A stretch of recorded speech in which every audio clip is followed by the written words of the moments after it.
So welcome back. So this is the last segment of the conference. Theme 4 is the road to inclusion, next steps. So this panel, I'm going to ask Maida Pasic, our regional education advisor, UNICEF Europe and Central Asia region, to come back and to moderate the session. So Maida, over to you.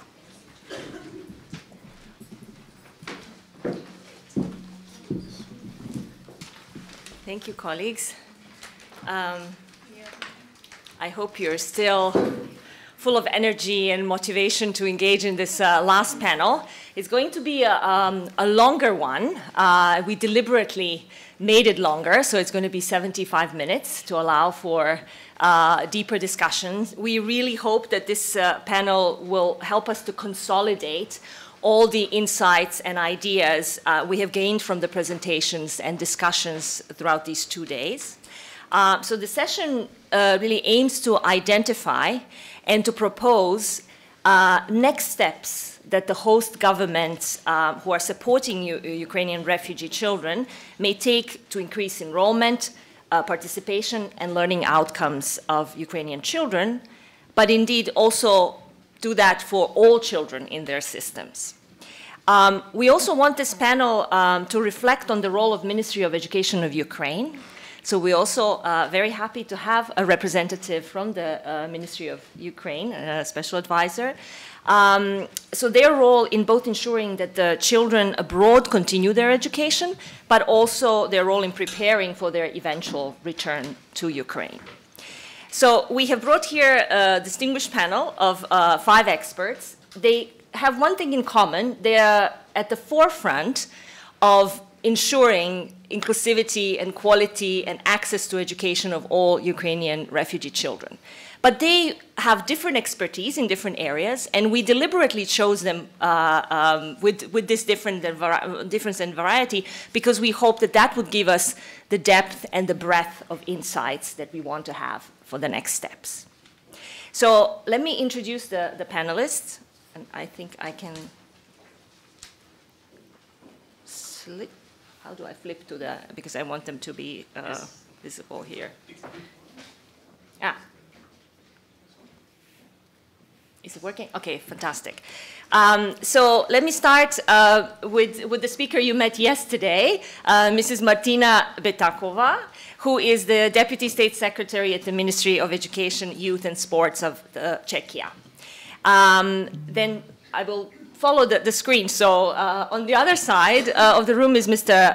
Roman Shayan, Deputy Director of the Reform and Recovery Support Team at the Ministry of Education and Science in Ukraine. Welcome.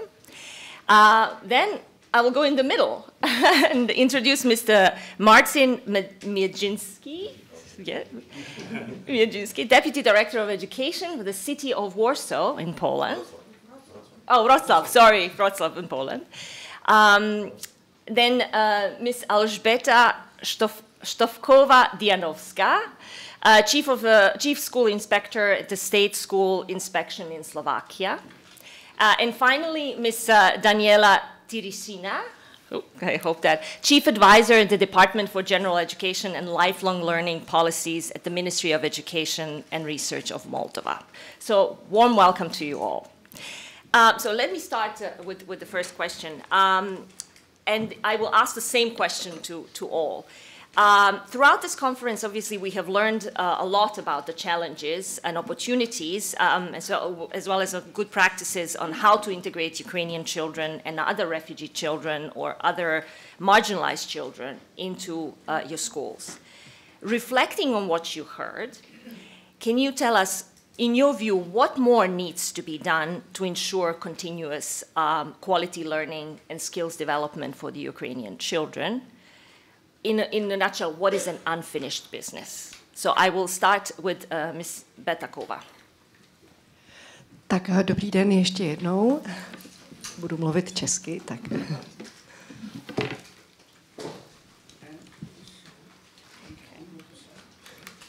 Everybody ready?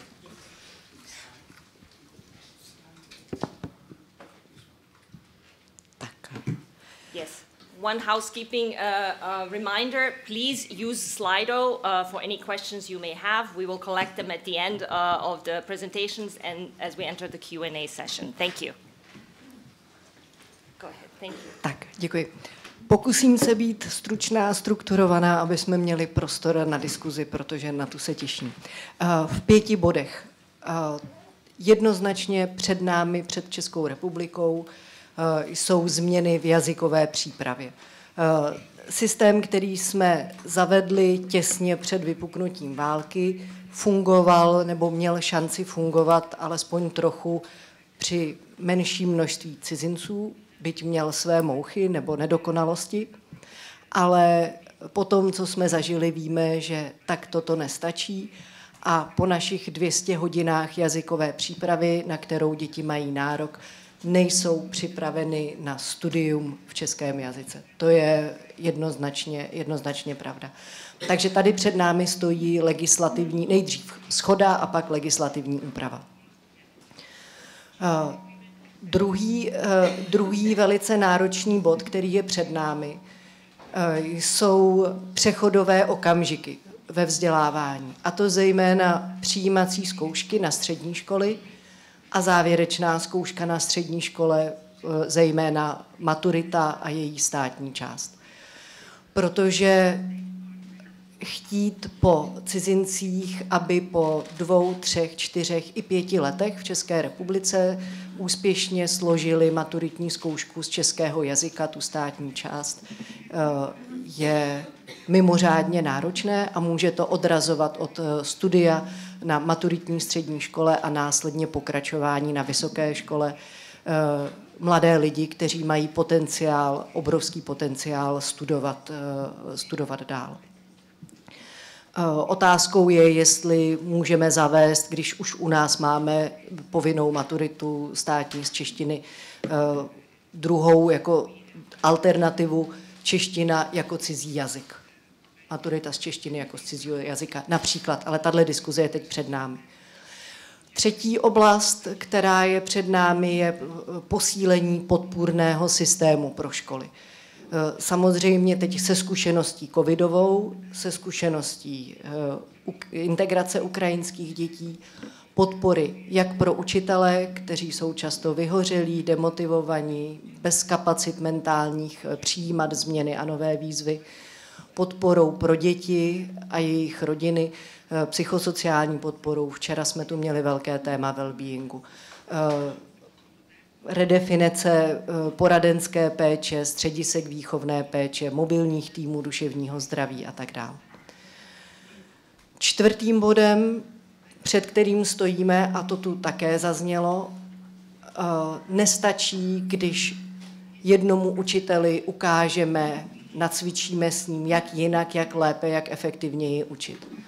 My potřebujeme, aby ten nový pohled, nový postoj zaujali školy, nejenom jednotliví učitelé, protože jinak ta proměna bude trvat desítky let a my ji potřebujeme rychle. To znamená, my musíme pracovat intenzivněji s vedením škol, s řediteli a s managementem škol. My víme, že i v našem systému teď tak, jak je, bez jediné změny, tam, kde se chce, tam to jde.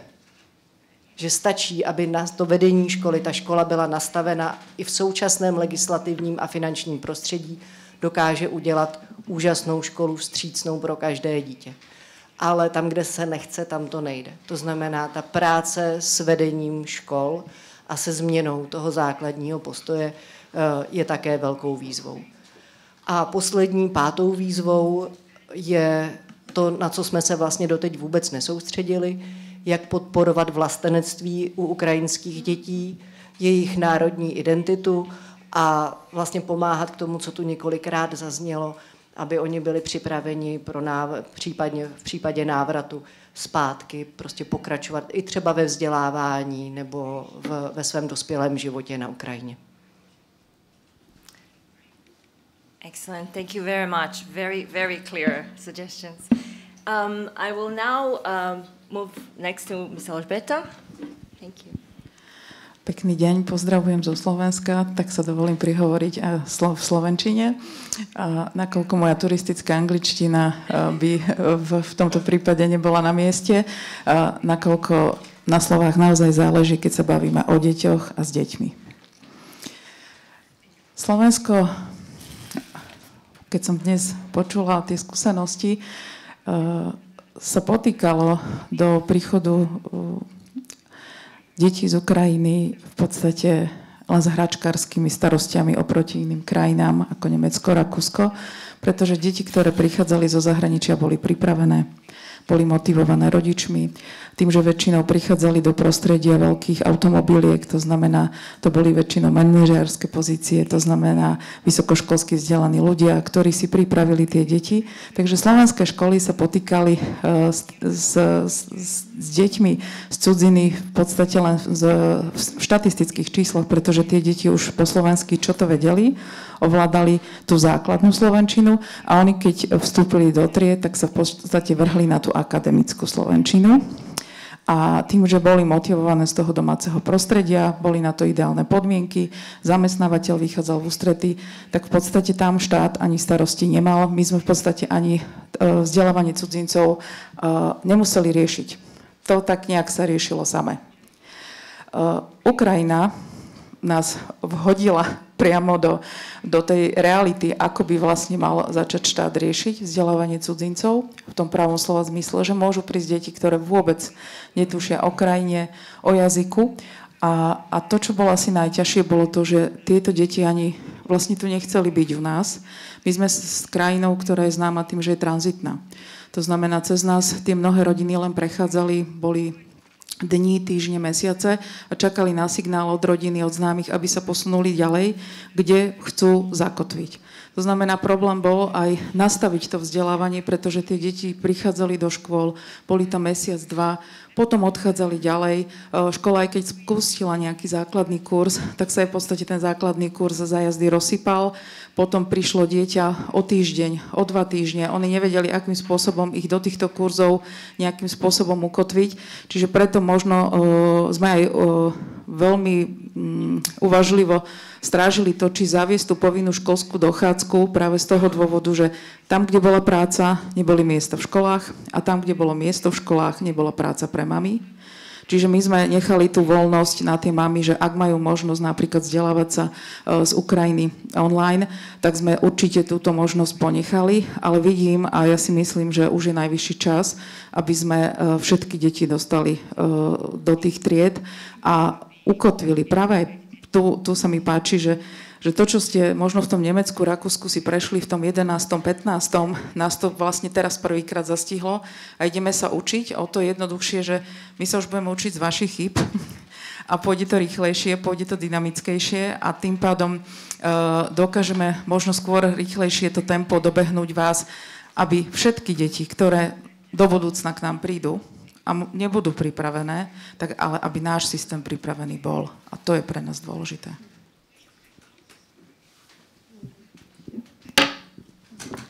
Thank you very much. Thanks. So, let us move to Poland. Yes, at first I would like to thank you for the invitation. It's an honor to be here today. I would like to give you some context of our work in Wrocław. Wrocław is a specific city in Poland because it was and now it still is very popular to come in from outside. We have a lot of Ukrainians in Wrocław. Now it's 2,500,000 Ukrainians in Wrocław. 1 of 4 citizens is from Ukraine. We have a lot of people from different countries, from Korea, from India, etc. So we are a multicultural city. Our job in Wrocław, I would like to say, can be split for some stages. First stage was the period after the war started in Ukraine till the next school year. It was stage of emergency help. We do everything to provide the best conditions to bring the Ukrainians to Wrocław, to Poland, to school also. UNICEF came to us in this time and helped a lot. It was only one organization which asked what we want, and they did provide it. So we can do our best.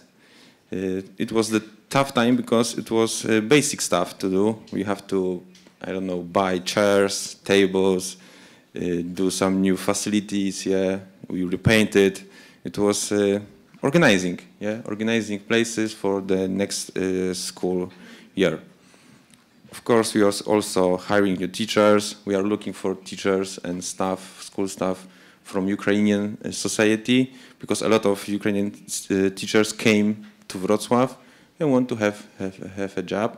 We also run a special system, information system, that they can apply to work. Yeah, and every director of our school can open this database and choose the people he wants. Yeah, he wants to hire. So it was very helpful for them and for everyone. Sorry. So this is the first stage of emergency. Then I thought this is a period of establish the system. I think now we are ending this stage. This is the time when we provide the best we can education, the best we can activities for everyone, not only for Ukrainians but for all for students, because Ukrainians they are one of the society, very important, yeah. But you know, if you do help only the one society, it could be new problems in the city. So I think now this period is ending. Of course, it's not perfect. We see a lot of problems here, but we think it's good enough, and we can plan. We are planning the next step for the future, and this is what the professor said. I think this is what is said by representative of Austria. We are focusing on children with special needs, but it's not only with children with disabilities, but also with talents, because we see a lot of Ukrainian children with great talents. They won a lot of competitions in schools, in the city competition. And we would like to provide the best system also for children with disabilities, because in Polish society we saw a lot of children, a lot more year to year, children with problems, and also with Ukrainians too. We also see the need about start a campaign to, I don't know how to say it. I think our society also have some differences also in seeing the problem, maybe not problems, but how to say it, that we have to came with information to the Ukrainian families that they can take help for us, that we provide the best infrastructure, the best specialists to help them children. We started a little bit in this case with children in kindergartens, because we hired from salaries from UNICEF a special assistant to children with disabilities, because we thought it's very important to bring them to the system. So I think the next step for education in Wrocław, because I only talking about Wrocław, we are also specific city, is came with some solution for children with special needs, also with talents. I said it's infrastructure, education, also we have to talk about cultural difference. So I think this is our next step. Excellent. Thank you very much for that clarity. Let me now move to Moldova. Dear audience, let me greet you on behalf of the Ministry of Education and Research from Moldova. And I would like to express my gratitude to the invitation of organizers to take this opportunity to be here, to listen to your experience and to take the best to improve in our country. As we know, our republic is bordered to Ukraine, almost 100 kilometers from Odessa, and a lot of refugees came into our countries. And of course, it is the first time when we face such problems in such a massive way. It was a great challenge for our country and for our ministry too, because this is the most, vulnerable sector, yes, school, and to recognize it was rather difficult to face this situation. But anyway, we took a lot of steps. First, I would like to present some statistic data. Nowadays, in our schools are enrolled 1,629 children, Ukrainian children, in schools, and 634 children in kindergarten. As you know, all these children are enrolled in schools where the minority languages are taught. I mean, they are enrolled in Russian schools and or Ukrainian, and in Romanian schools, I mean, where the Romanian is the basic language of teaching, yes, and Russian basic language of teaching. From this, we have 18% enrolled in schools with Romanian language, and 89% in schools with Russian language of instruction. And part of them, 55 to be more exactly, pupils follow online learning according to Ukrainian system. We offer such possibility.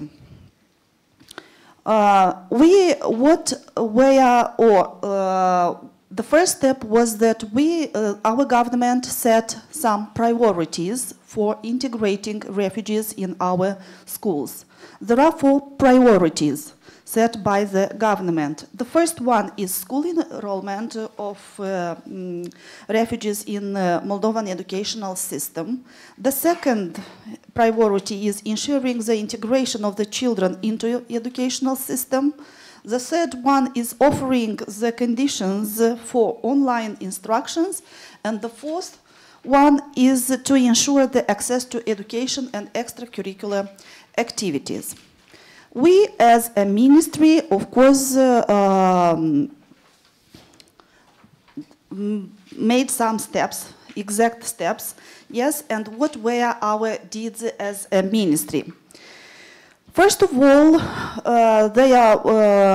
and I would like to add here that it was a government decision in 2003 concerning integrating refugees, all refugees in our country.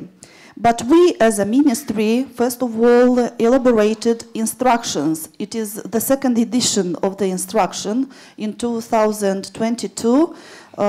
It was the first one with all the steps how to integrate children in our educational systems, what are the conditions of integrating.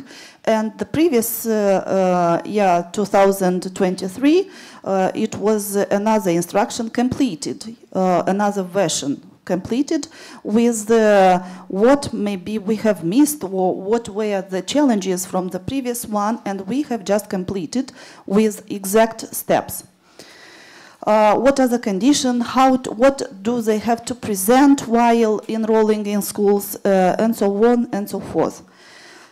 Another deed of the ministry is that we have settled, there was created a group, refugee education group, composed by all the ministries, representatives of all the ministries, and co-chairing group that we meet monthly, and we discuss what are the challenges and what should we do for better integration.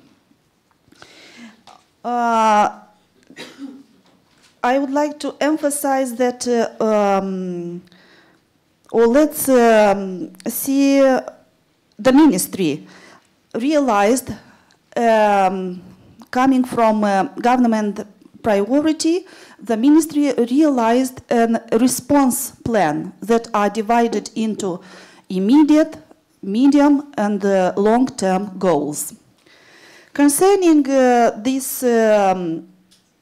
plan of response, we face the next challenges.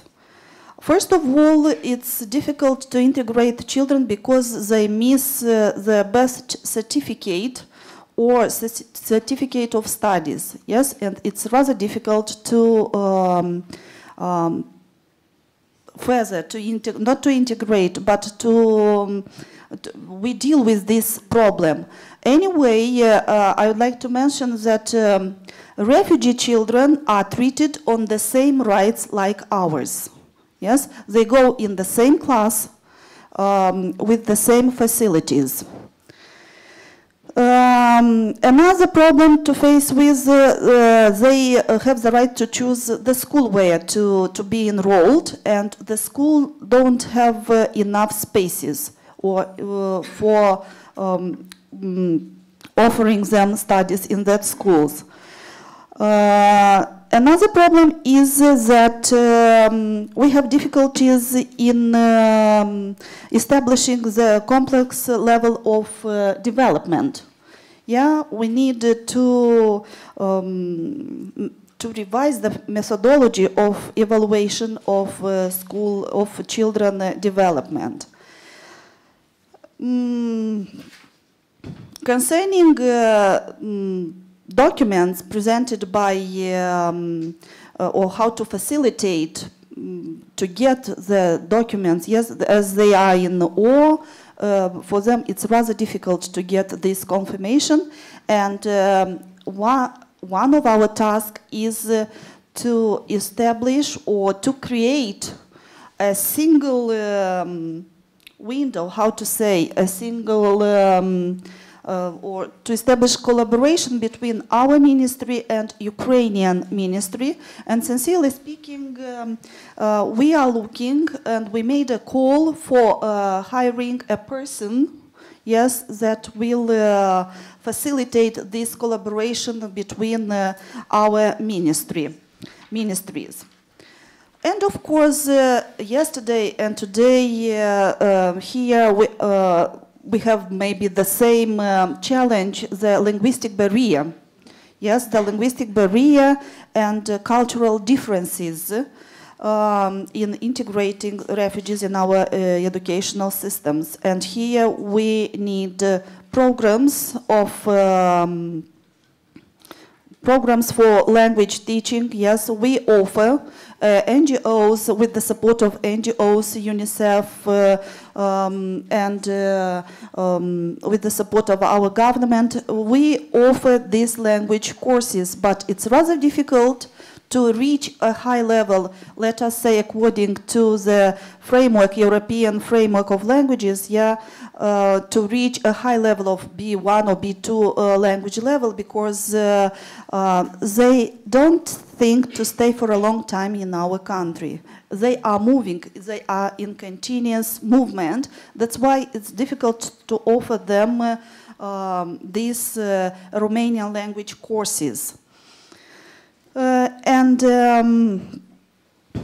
anyway, we try, and we do, and I think we do the best.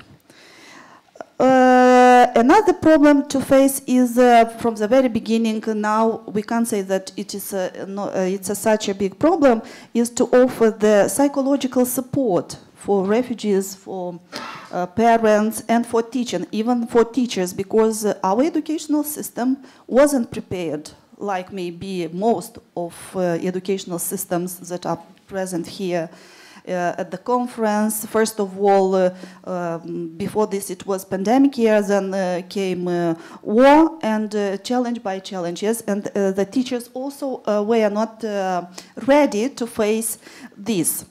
Of course, here we need more programs or continuous forming, yes, supporting programs for teachers, parents, and children too. From the very beginning, it was also a problem that we didn't have enough spaces, equipped spaces for offering these online courses.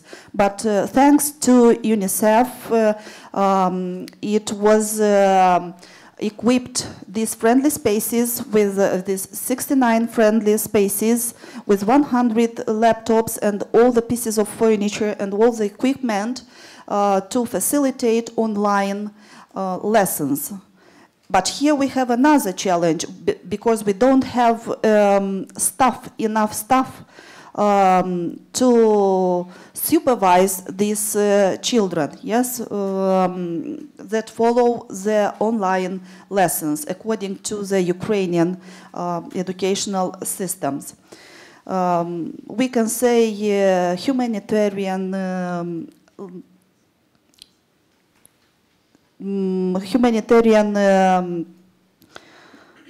lack of staff.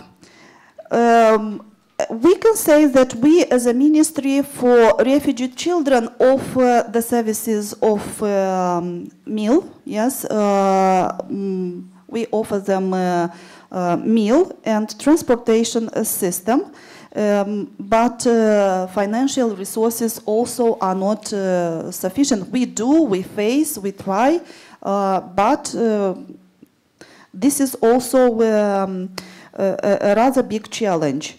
Another problem is that we can't, we pick up all these refugees, yes, and we can't offer them the school bags, enough school bags. Great to NGO Save the Children, they have offered 1,200 school bags and school requisite, and UNICEF always give and support with all these requisite, these refugee children. But of course, as I have previously mentioned, it's difficult to do the evidence because they come and go and they take all this equipment with them. And of course, always there is this need. We think that it is rather good idea, but a kind of impossibility to offer to refugee children the rest sheets, how to say, during the vacation, because our children have this opportunity, and it would be nice for these refugee children also to have these rest sheets. These are for children. Concerning adults, perhaps maybe we could address it in the second round, so we get to the next speaker on this question, and then we will continue, right? Okay, but I think thank you so much for that, and I think what I'm really struck by is the such diversity of contexts in which this refugee response is being delivered, and I think for UNICEF that has been a challenge also from the beginning, recognizing that countries are at a different starting point. Moldova is still challenged, as you said, by the transitions of by this fluidity in movement between Moldova and Ukraine. So it's a specific setting. But I'm also struck by the fact that each country is so determined to, at all levels, from the national to the municipal and city level, to continue providing inclusivity and quality of education for Ukrainian children. So thank you very much for these ideas. So we heard about the need to increase language preparation courses, to facilitate entrance exams for children to transition to higher levels of education, to support schools and specifically focus on school leadership, to promote cultural heritage of children, as well as focus on in particular children with special needs and children with disabilities, more information and more campaign, and if I understood correctly from Poland, the need to further engage with the communities, to kind of have an ear on what they're constantly needing, how their needs are changing over time, because as you pointed out, there are several phases in this response. At the beginning of this war, parents may have had a different idea about what they needed in terms of education in Poland. 2 years into it, and almost third year now, they may have changed their positions and needs, and I think the education systems and the authorities kind of move with those needs as well and remain flexible.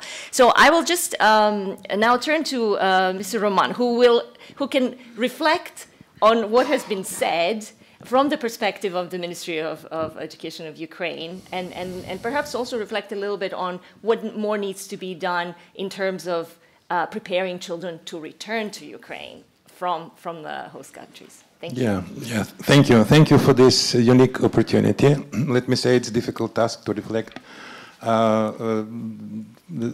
after rich discussions during yesterday and yesterday afternoon and today morning. First, I would like to start, if you don't mind, with a brief self-introductory statement that I'm representing the Reform and Recovery Support Team at the Ministry of Education. So me and my team, we are carrying all full scale of responsibilities, part of decision making. So, and responsibility for decisions taken. So maybe it's the perfect position for me here on this stage, because I'm open to collect all these insights I'm hearing during these days, and to report it openly to the top management of the ministry, to the minister himself, to deputy ministers responsible for general secondary education and preschool education, and for all our colleagues in Kyiv. So then I have two news for the beginning of my reflection. One is bad, and another is good. So the bad news is that I was waked up today at 4 a.m. with the alarm in Ukraine. So, and my granddaughters were managed to attend their classes in time because alarm was over. But during that 2 hours between 4 and 6 a.m. in comparatively safe city of Lviv, which is western part of Ukraine, and where I'm coming back to tomorrow or day after tomorrow. And another school was damaged there. So the school without windows, with the mayor of the city just published that pictures in public in the media, and which means that some people even in Lviv were not able to attend their classes offline this morning. So I'm telling about that just as an evidence that it's not easy at all. We heard yesterday from these brilliant Ukrainian kids here in Prague that they do not have any decision regarding their coming back home. So, which means that such kind of news are not actually helping them to take any decision regarding that issue. So it's sorry to say that. And another news is good. So the Ukrainian intended curriculum, which we are working on during last more than 7 years. Is built on solid ground of EU concepts of key competencies, frameworks,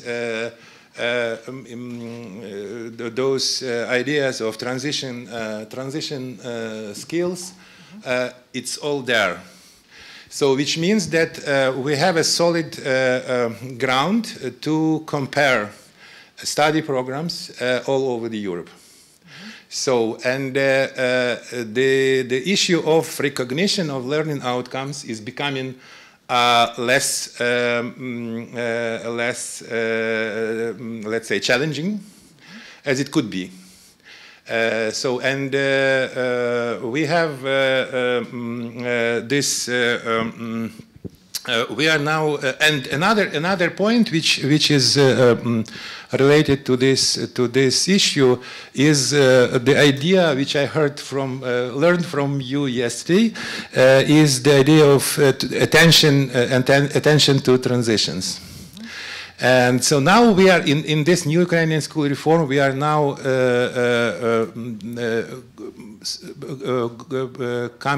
we are now shifting from 6th grade till 7th, which is separate cycle of basic education, 7th, 9th grades, and as well as we are also working on this upper secondary education national core curriculum, which is hopefully will be approved during a few months, and we will and there is another transition point which is coming in few years. And based on that ground, we can look for different solutions, including bilingual schools, which is actually in the perspective that this war is not over in a month. So we can think, we should think about this rather long-term strategies as well. And when this full-scale aggression started almost 2 years ago, we started to think about such kind of the solutions to create, let's say, mutual study programs which could be implemented in hosting countries different ways. So now we have, let me say, three options. I can talk it now or maybe during second cycle, as you wish. But this briefly, these three options is that attending school in hosting country by default. Then and it could be the whole solution. So just this one, and then you can combine it with Ukrainian component, and there are different options to do that. So distantly through Ukrainian school online. Which is I just asked my colleagues they sent me the recent statistics that there are 17,088 users from abroad there during last month, since 14th of January till yesterday, and by the way 895 of them from Czechia, and this all Ukrainian school. There are also another solution, the network of 70 or 87 schools all over Ukraine, which are offering online courses accordingly to simplified study programs on Ukrainian language, literature, history of Ukraine, and some cultural also courses. So it's new solution. And frankly speaking, it doesn't work yet. So only a few schools in central and northern part of Ukraine reporting that they have some clients already. But it doesn't work yet. And another solution is International Ukrainian School, which is collaborating with units established by NGOs all over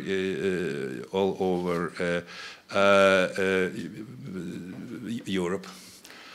Thank you very much. And we may come back to those 3 points, 3 options that you laid out, because I know that is of interest of host governments who are providing education in the host schools, precisely because, as you may have heard throughout the conference, there has been evidence of pressure made on Ukrainian children who are in host government schools to also attend Ukrainian classes, making the study day long, 10 or 12 hours long. And so I think these solutions need to be found.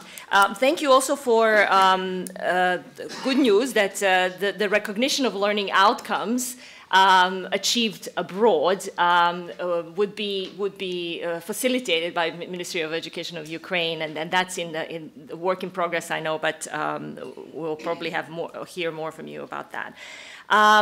Thanks a lot. So I will move then to the second question. As I said, we would like to hear also from the governments and countries hosting refugees about this relationship with the Ministry of Education of Ukraine. Because I know for the fact that from the first days when the refugees started arriving to the countries, the education authorities began cooperating also in one way or the other. So my question is to the panelists is, what do you think is the role of the Ukrainian Ministry of Education in the education provision for children abroad? How can they help you in your efforts to ensure also access, participation, and learning outcomes for their children? So I will again start in the same order with Ms. Běťáková. Okay. Tak já se pokusím zase stručně.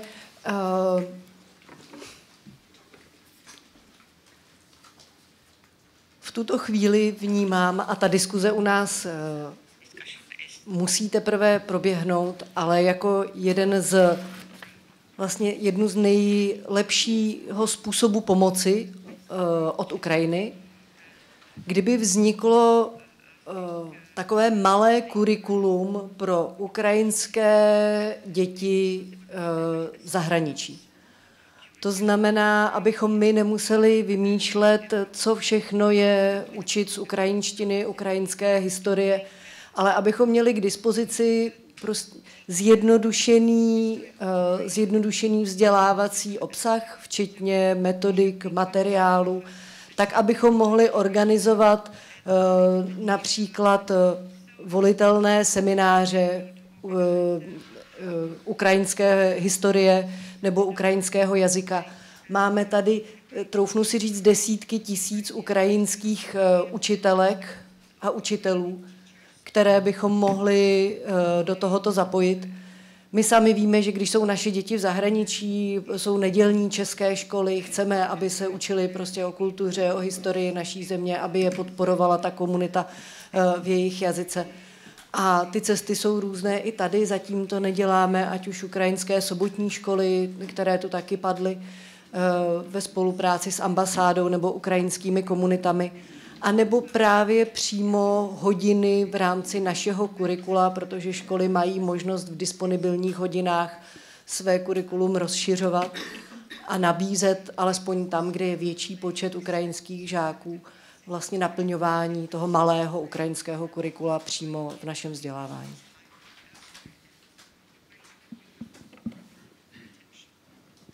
Great, thank you. Very concrete. Ak by som chcela možno za Slovensko, možno také malé prosby od ministerstva Ukrajiny, lebo ja viem, že tam je to ťažké. Ja pevne verím, že tie deti sa raz budú môcť vrátiť domov a bude to už čoskoro a že ten vojenský konflikt naozaj bude čo najskôr za nami a hlavne za nimi. Ja im to želám. Keby sme možno spoločne našli takú tú cestu z toho organizovania tých online vzdelávaní, jednak, že by to bolo prepojené, aby sme možno my na Slovensku vedeli, ktoré deti to využívajú, a zároveň možno, aby tie ukrajinské deti s tými mamami nestali pred takou voľbou, že či vzdelávanie na Slovensku alebo vzdelávanie na Ukrajine, pretože veľakrát sa to odohráva do obeda. To znamená, že tá mama a to dieťa si ako keby že musí vybrať, v ktoré dni alebo kedy sa zúčastní vzdelávania a kde, čo je organizačne náročné, pretože ak u nás nejaké dni, napríklad útorky alebo útorky, štvrtky nebude v škole a sú tam akurát predmety, ktoré sú práve iba útorok a štvrtok, tak je problém. A tým, že je tam tá jazyková bariéra, tak je to o to náročnejšie.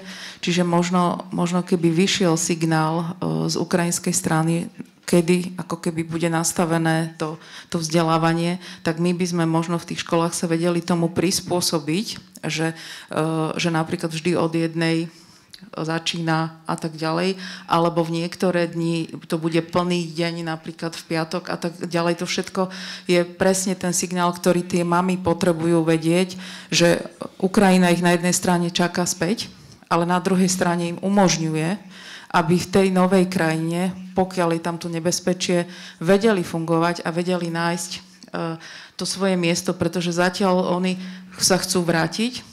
Preto v podvedomí aj tých detí, aj tých mám je, že nemôžem zabudnúť na to vzdelávanie na Ukrajine, ale na druhej strane sú medzi tými dvoma mlynskými kolesami, že sme v tej hostiteľskej krajine, potrebujeme sa vzdelávať, bude nám to chýbať. Čiže aby tá mama nestala ešte aj pred touto dilemou, keď má tie ťažké skúsenosti a zvyšok rodiny možno na Ukrajine. Čiže uľahčiť im tým, že spoločne vydáme signál, áno, dohodli sme sa, alebo bude to takto prebiehať. Tie rodiny si nastavia ten proces toho vzdelávania, lebo ide v podstate o to najdôležitejšie a o tie deti. Aby tie deti vedeli, že sú doma čakané, áno, čakáte ich, ale na druhej strane, že tam, kde ste, sa vzdelávajte, využite. A ja si myslím, že toto možno by bola trošku taká tá misia, ktorú by tá ukrajinská strana mohla možno viac zdôrazňovať, že oni keď budú niekde žiť, nestratia to ukrajinské ja, lebo viem, že zo začiatku to naozaj sme všetci mysleli, že do mesiaca, do 2 sa to nejako vyrieši, to znamená všetci ako keby čakali, že dobre, nebudeme riešiť tú inú krajinu, prídeme domov a aj keď prichádzali také tie signály, však my ako inšpektorát sme ten z ukrajinskej strany prezdielavali, že áno, prichádza to online vzdelávanie, že zabezpečujú, aby tie deti nevypadli, ale oni sa presne dostali do tej situácie, ktorú som popisovala, že oni teda sa viac zameriavali na to, že sa vrátia na Ukrajinu, aby im nechýbal ten ukrajinský vzdelávací systém, aby tam mohli ukončiť to vzdelávanie, aby tam mohli ďalej pokračovať, ale nevnímali to, že môže sa stať, že u nás budú dlhšie a dobehne ich práve to prechodové obdobie, keď si budú musieť ako keby vybrať čo ďalej kariérne, alebo začať hľadať ten profesný svet. To znamená, aby oni sami cítili z tej ukrajinskej strany tú podporu, že nič sa nestane, keď absolvujete vzdelávanie v zahraničí, my vám ho uznáme, ale zároveň ho môžete absolvovať v maximálnom rozsahu, ako vám ho ponúka tá hostiteľská krajina a zase my vytvoríme ten priestor na to, aby nezabudli na tú svoju históriu, na to svoje ukrajinské ja. Ďakujem. Thank you very much. We'll move to Poland. If I can ask you for something from our local perspective, is to develop the monitoring system for children who are learning online in online system. It's important for us because we would like to help every children in Wrocław. We have, like I said, 250,000 Ukrainians in Wrocław. In schools, we have 14,000 students. It's impossible that twice as much is outside the system. There are like ghosts for us. We'd like to help them, but we can't because we don't know the numbers, we don't know their problems. We are searching for some, I don't know, new projects which can provide effective education for them. It's 5 hubs for online system, Ukrainian. It's stationary. They can go to the facility, which is prepared. They have extra activities. They can learn in their system on the laptops which provide UNICEF and us. It is one possibility. But we have to find something new that bring us the data, data about their problems, the number of the children, because we can only guess how many there is, and also about data, because I think that we are here talking about the past, showing the data in the past. Always is easier to analyze the past because you know the facts, yeah? The difficult is to predict the future. We are looking for some data which maybe does a little bit easier for us. We check in our schools how many students from Ukraine have to repeat the class. It was done because we would like to help them, because the fact that they are repeating, it's not a problem for the system, but we think there is some problem. We don't know what problem. It could be a problem with some economical problem, it could be some social problem, I don't know, maybe in learning, it could be everything, but we have to find that children. We try to do this, and we have 137 children in this school year that are repeating the school year. You know this before our governor, because it's the newest information. So we are doing everything to find children with problems, but you have to get us chance to find them. So this is our need. Excellent, thank you so much. Okay, we'll move to Moldova now. And you have already mentioned creating some mechanisms. Yes, I have already mentioned that as we think as ministry that it will ease our work if we have this common window between establishing this common window between Ministry of Education of Ukraine and Ministry of Education of Moldova.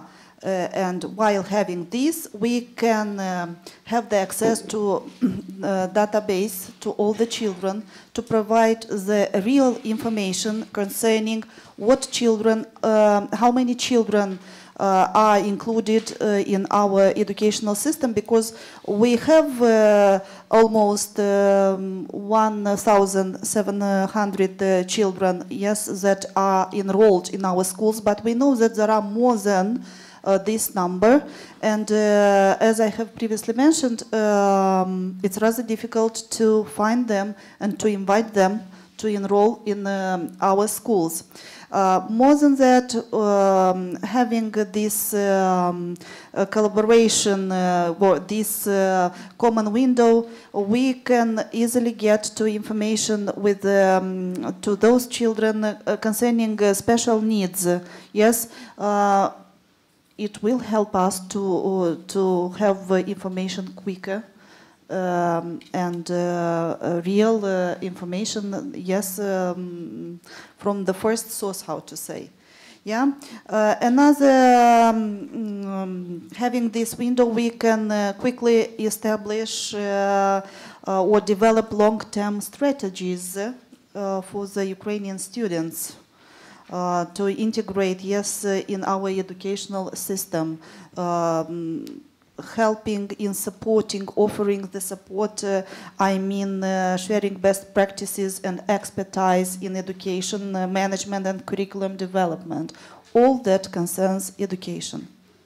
Excellent. Thank you very much. So, Mr. Xian, you heard now small curriculum that could be taught by Ukrainian teachers in host countries, data, in particular for countries that have this fluidity in movement between Ukrainian, like Ukraine and Poland, Ukraine and Moldova.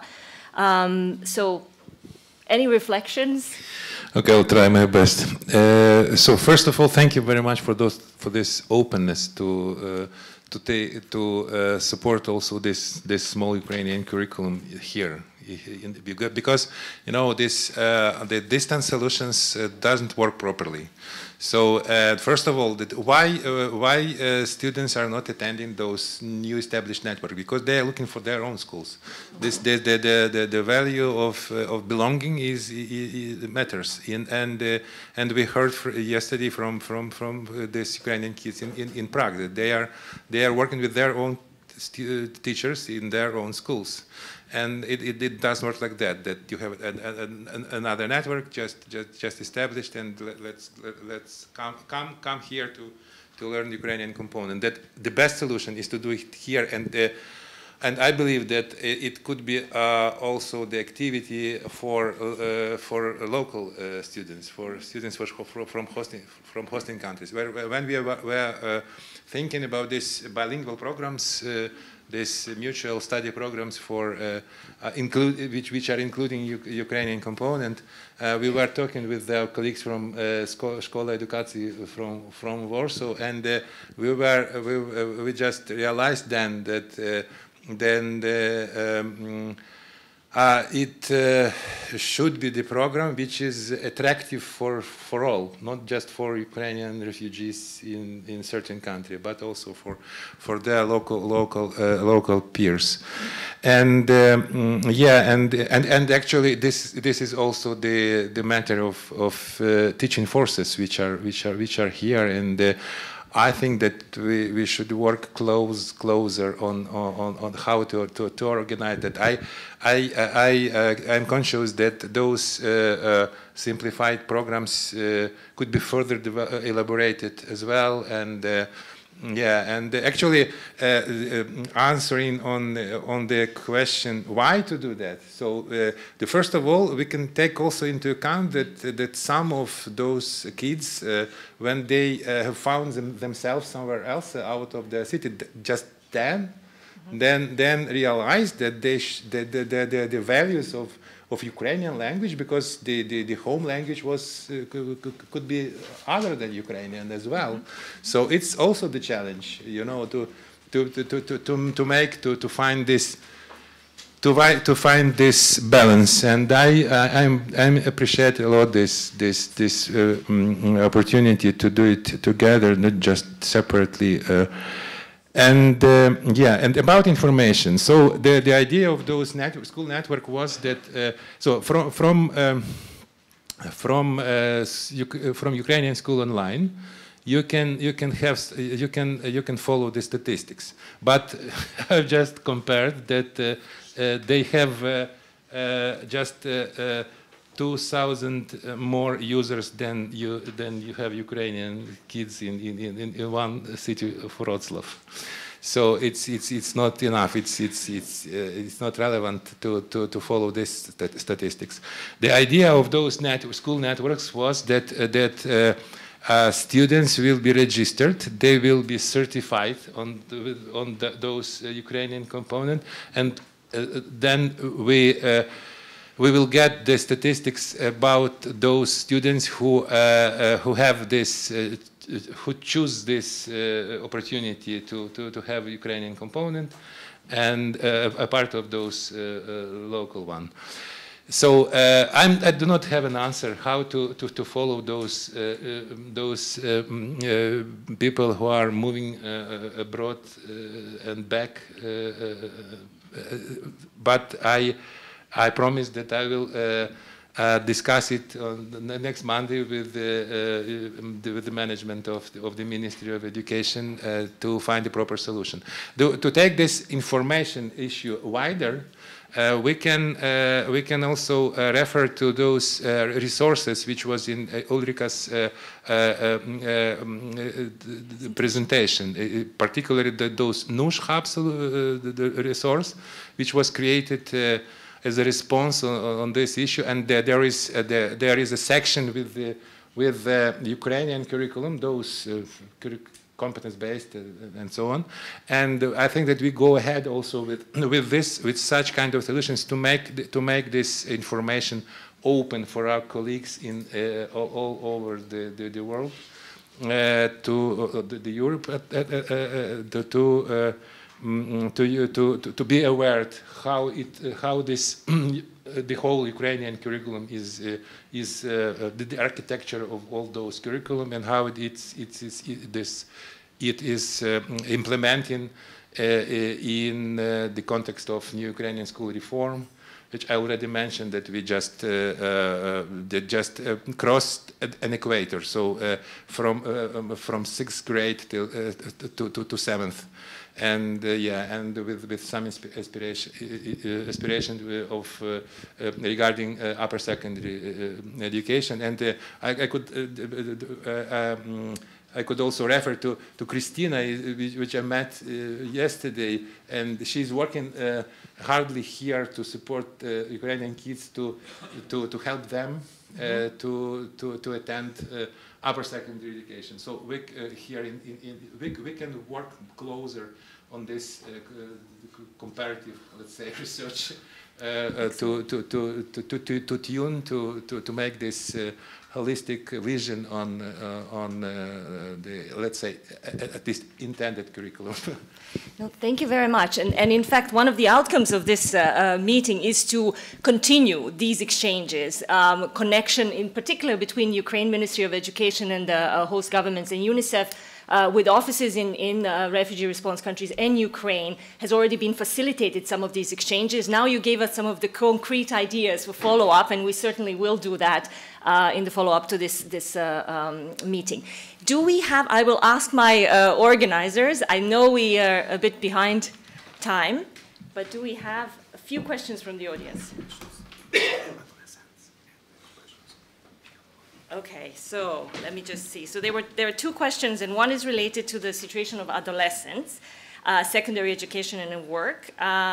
So for Czech Republic and Slovakia, and perhaps all other host countries, are there any plans at the ministry level to make general rules or ease the access and admission to secondary schools? In Czechia, just the data says only 5,000 of 22,000 Ukrainians of age 15 to 18 are enrolled in secondary schools. So any plan to increase the enrollment in secondary? Thank you.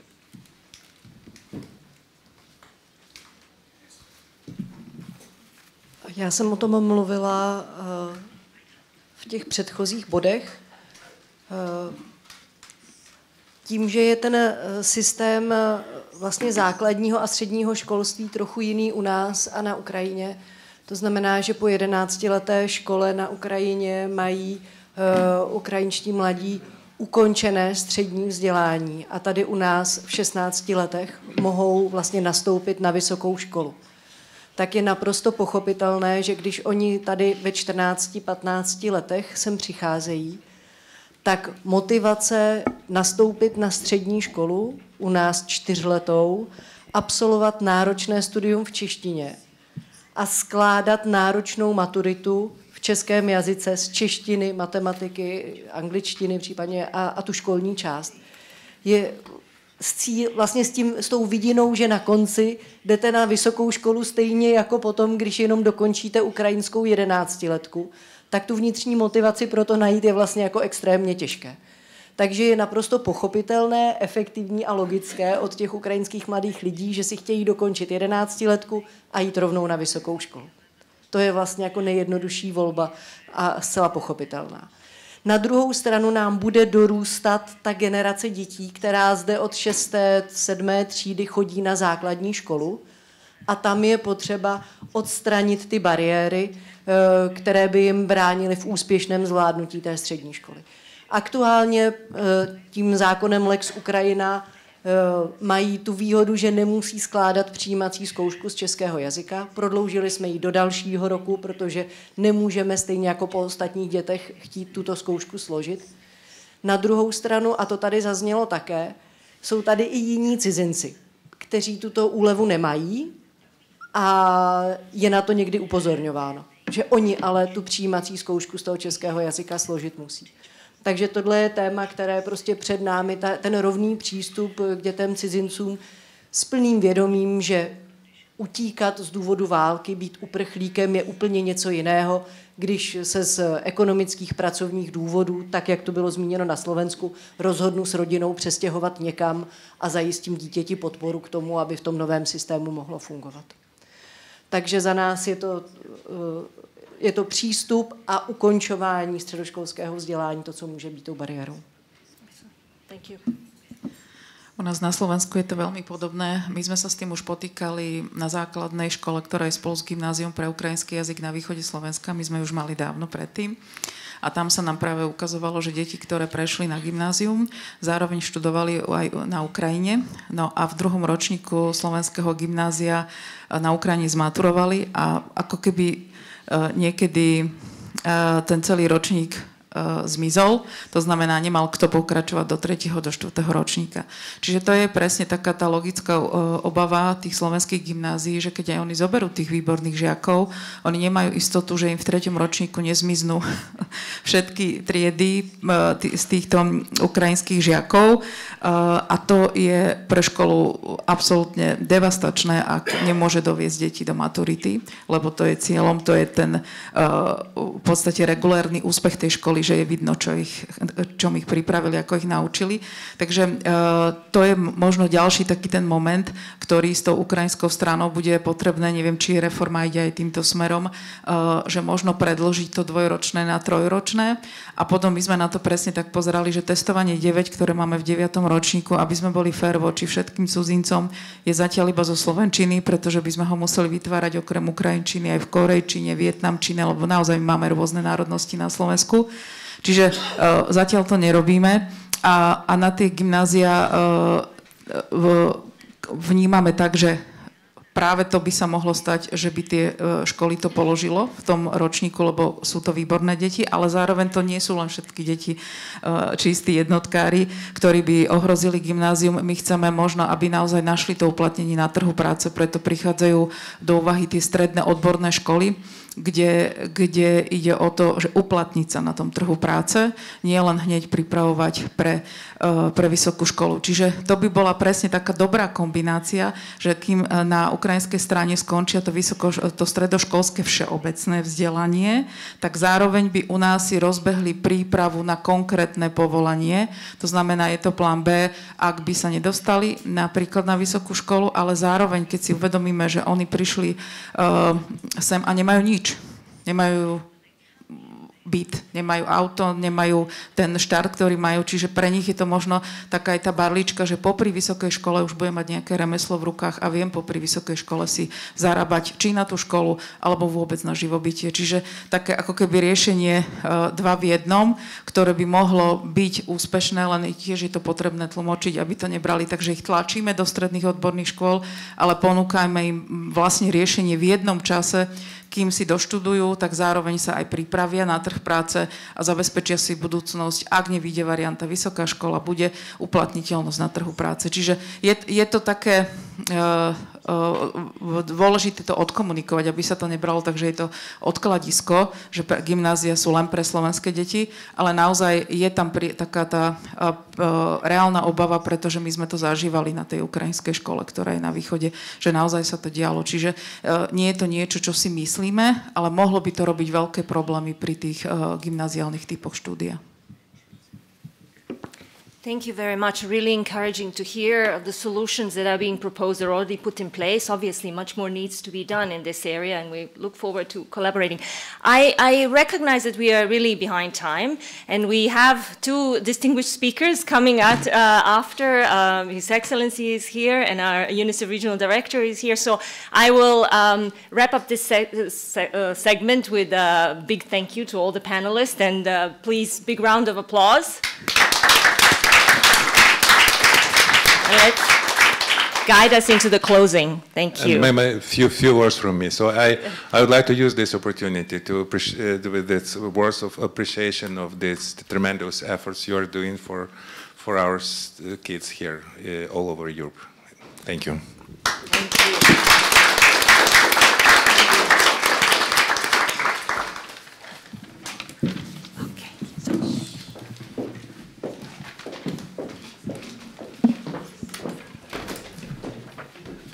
Thank you so much once again for all the panelists. Thank you, Maida. Ladies and gentlemen, our colleagues, we are coming to an end of the conference. It was rather quick. Huh? It's too short, maybe. But now, on this note, I would like to invite our regional director for UNICEF Europe and Central Asia, Ms. Regina De Dominicis, for her closing remark. Regina, please.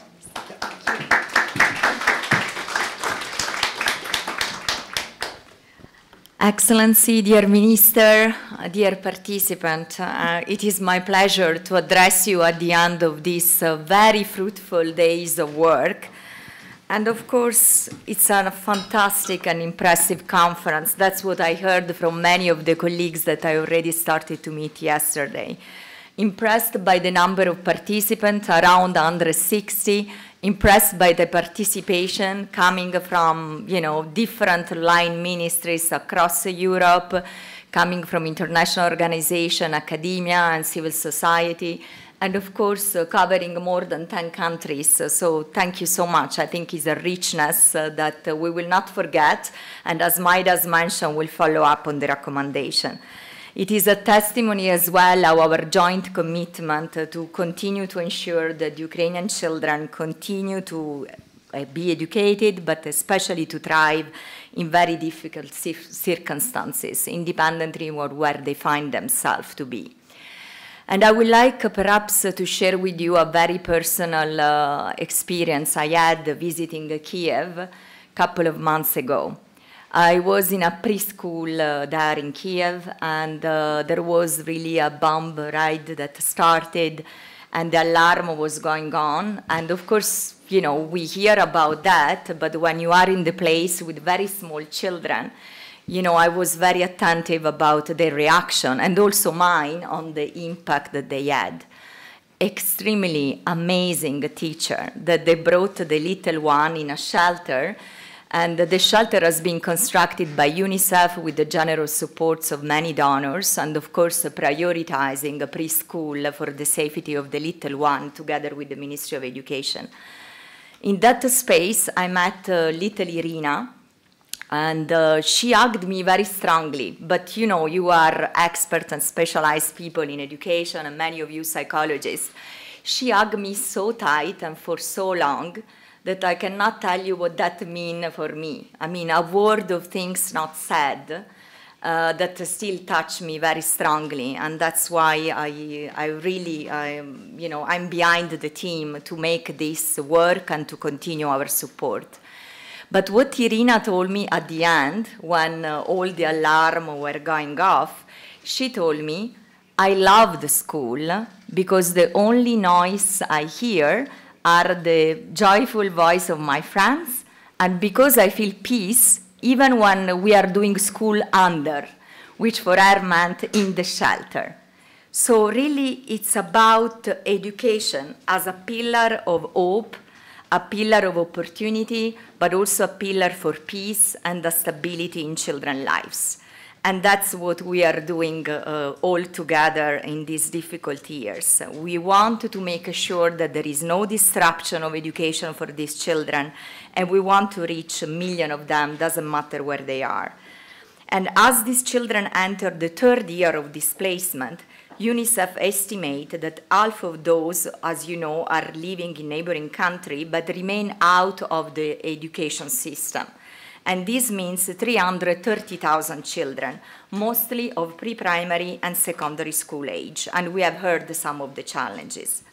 They are not only missing out in-person learning and falling back on their education, but they are also missing the chance to integrate their community, to make new friends, and to have this sense of hope that Irina was talking about. And yet, when this devastating war ends, we also know that these children and young people will be essential to the Ukraine recovery, which will require a workforce that is both educated but also healthy. And investing in education for Ukraine children, no matter where they reside, is the best investment that we can make in the Ukrainian country future, a country that has the path of EU accession, but also the best investment we can do in peace in our region. And also, I would say, broader, considering the geopolitical importance that the Europe space is playing around the world. Over the past 2 days, you have engaged in a very rich and insightful discussion, and shared experience from your efforts on how to give the Ukrainian refugee children this opportunity. But you also have touched upon the vulnerability of other children in your own countries, vulnerability that we have discovered while integrating this group. Then we should not forget them. So you have identified the challenges, and there are many, but you have also learned from promising practices and also how to ensure better inclusion and how to better strengthen national system. I would like to really take this opportunity to thank the leadership of the Minister of Education, Youth and Sport today with us, but also of the overall Czech government. Because in the face of this unprecedented wave of Ukrainian refugees, not only you have opened the national education system and you have welcomed successfully nearly 50,000 Ukrainian children and young people, but you have also made refugee children and teachers part of the solution. You have built the capacity of teachers, you have hired them as teaching assistants in the Czech school. And this, I think, it's a great example, and we have heard also from our Ukrainian friends on what has meant on integration. As a result, there are now over 2,000 new teaching assistants in the system, both Czech and Ukrainian, that are supportive inclusive education and are promoting better learning outcome for all children. From Switzerland, Austria, and Germany, we have learned how to continue promoting children's linguistic and cultural heritage, an important component of inclusivity. Diversity in the classroom enriches the educational experience for all students, and again, thank you, our Ukrainian friends, for underlining this, how much we can learn from each other, and how much also the children of hosting country can learn about other culture. From Poland and Slovakia, we learn what it takes to create welcoming schools where children's well-being is prioritized. And we all recognize that the mental health and well-being are preconditions to learning. I just want to tell you that many of these Ukrainian children I have talked to have spent between 4 to 6 months underground. Not only what they have lived, but also how difficult it is to see the light and the air and living without noise. So mental health issue brought in the school setting could be support, accompanied, and resolved by working in integration with other services. As we move forward, we must also continue to promote the broader goal of inclusive quality education for all children, including children with disability, Roma children, and children from poorest households when the economic crisis is hitting us quite badly. And lessons and good practice from the current refugees response will reach and guide also these efforts, which are much broader. And UNICEF, of course, is ready to continue to bring his experience and expertise, but of course, our contribution is modest compared to the one of the government, which are in lead and are really building the resilience of their education system that could welcome and embrace all children. We also must create a bold solution for adolescents and youth who are facing a trade-off between the short-term pressure to work in order to cover basic needs, as well as the long-term desire to continue education and to have a bigger aspiration that we all need to accompany. And I was really impressed by exchange with some of them yesterday evening. Some of them, they work and they study, they help their community. I was really impressed by their resilience, but also by the joy to dream big. And I think these dreams really deserve that we stand with them. We need to engage more with the private sector to provide opportunity that combine the skills building and employment so that this trade-off of the choice, it's not longer existing for them. Like the CESTI initiative in the Czech Republic aimed to be a triple win. A win in supporting the development of young people potential, a win in filling critical labor gaps in some of our countries, and the third win, because it equips the youth with the skills and the experience that are needed to support the post-conflict recovery of Ukraine. Because yes, we want all to believe that the war should be over soon. In closing, and I extend my gratitude once again to the Ministry of Education, Youth and Sport of the Czech Republic, Minister Beck, that today honors us with his presence, but also the government's Human Rights Commissioner, Klárou Šimáčkovou Laurenčíkovou, for her leadership in convening this regional conference. And of course, to each one of you for your valuable contribution, and to the UNICEF Czech team, I'm very proud of you. And let us continue to work together, and so that we can make sure that as for the literary arena, whatever we do will mean learning, protection, but also peace. Thank you.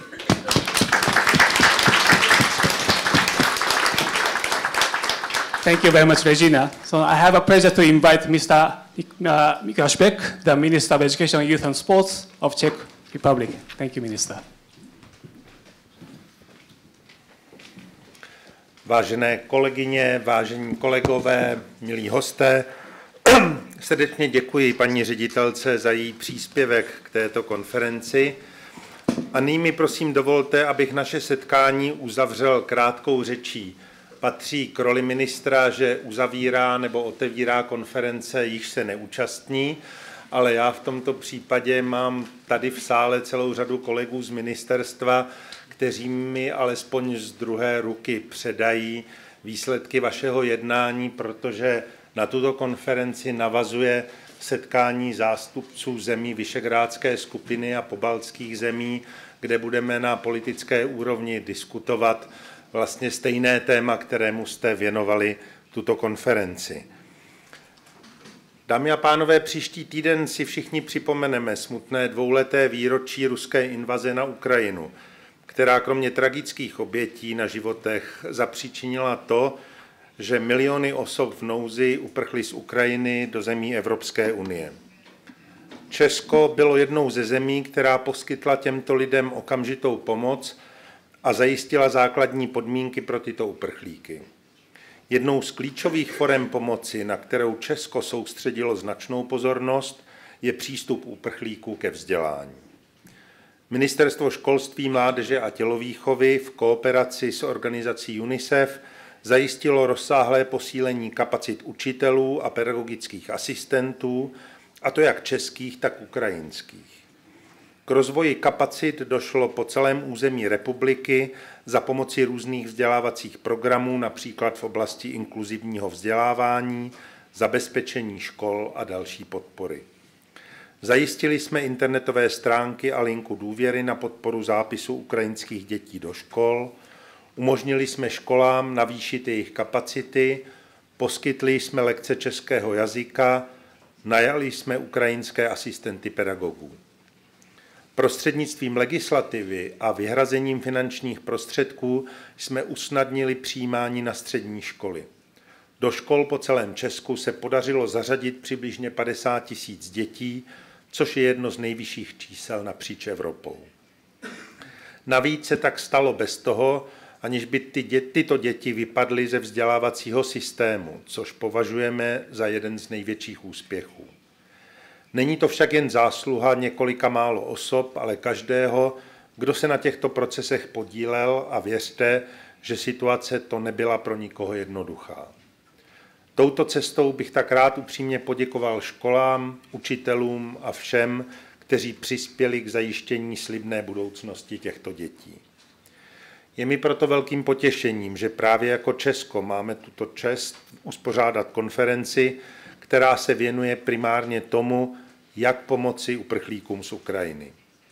Vnímám to jako skvělou příležitost pro sdílení cenných poznatků a zkušeností, zejména v oblasti vzdělávání a rozvoje lidského kapitálu ukrajinských uprchlíků. Osobně mě velmi těší, že během celého fóra zazněla celá řada nesmírně zajímavých názorů a poznatků, které pro nás představují cenné podněty v další práci. Považuji zásadní témata této konference, jako je inkluzivní přístup pro děti, začleňování dětí ukrajinských uprchlíků a spolupráce mezi Ukrajinou a evropskými zeměmi, za mimořádně důležitá nejen pro děti samotné a jejich rodiče, ale i pro jednotlivé státy, Česko nevyjímaje. A protože se jedná o cíle a zájmy společné všem zemím Evropy, Přeji si, aby toto setkání nebylo ojedinělou záležitostí, ale abychom společně dokázali spolupracovat na dosahování společných cílů, ať už se jedná například o rozvoj kapacit učitelů a asistentů pedagogů, informační a komunikační podporu a v neposlední řadě o zabezpečování co možná nejlepšího duševního zdraví a s tím související psychosociální podpory. Kromě našich partnerů v ostatních evropských zemích si velmi vážím podpory ze strany organizace UNICEF, se kterou dokážeme posouvat vpřed celou řadu pozitivních a prospěšných projektů. Společně s kolegy z ministerstva koordinujeme realizaci projektů, na kterých spolupracuje Česko právě s organizací UNICEF. Jedná se například o informační kampaň a metodické kurzy pro ukrajinské pedagogy, podporu začleňování a duševního zdraví nebo metodickou podporu a správu sociálních sítí. Je však třeba mít na paměti, že naše práce není u konce a stále se potýkáme s většími či menšími problémy, které negativně ovlivňují fungování školství. Jedná se například o kapacitní problémy v některých regionech, které znemožňují integraci do běžných tříd, nedostatek personálních kapacit, nedostatečný rozsah jazykové přípravy nebo malé zapojení dětí do volnočasových aktivit. Za rezort školství jsme se proto rozhodli přistoupit v tomto roce k sérii kroků, které jsou zaměřeny zejména na oblast jazykové vybavenosti žáků. Již za 2 měsíce spustíme plošné testování znalostí češtiny u žáků cizinců na základních školách. Ve druhé polovině roku zajistíme posílení kapacit učitelů českého jazyka jako cizího jazyka a zaměříme se na úpravu systému jazykové přípravy cizinců. Od těchto opatření si u zahraničních žáků slibujeme zkvalitnění jazykové vybavenosti, což je naprosto zásadní parametr pro jejich úspěšnou integraci v Česku. Za uplynulé 2 roky jsme mohli všichni sledovat, jak se svět okolo nás změnil. Nejvíce se však změnil pro ty, kteří byli nuceni opustit své domovy v důsledku zavrženíhodné agrese Ruska. Těmto lidem jsme nabídli svoji pomoc ve chvílích, kdy to nejvíce potřebovali. Nejednalo se pouze o zpřístupnění vzdělání nebo o poskytnutí přístřeší. Zkrátka jsme tu pro ně byli vždy, když to potřebovali, a za to vám všem děkuji. Děkuji i za to, že jste společně sdíleli své myšlenky a znalosti. Budeme je potřebovat. Dovolte mi popřát vám vše dobré a co nejvíce úspěchů. Nashledanou a děkuji vám za pozornost.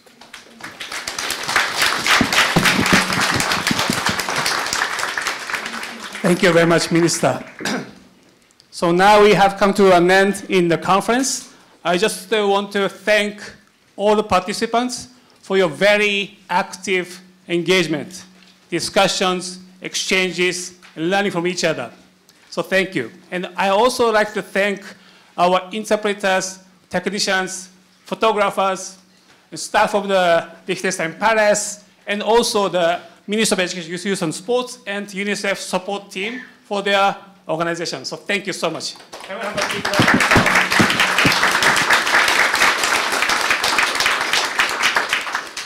So as we promised, as UNICEF, we promised that we are going to share all the sessions with the videos, PowerPoints, and the conference report with the leadership of the regional office, but we all work together. So please wait for that, and we are looking forward to stay in touch with you and working together with you in the coming months. So thank you so much, and have a nice trip back to your country. Thank you.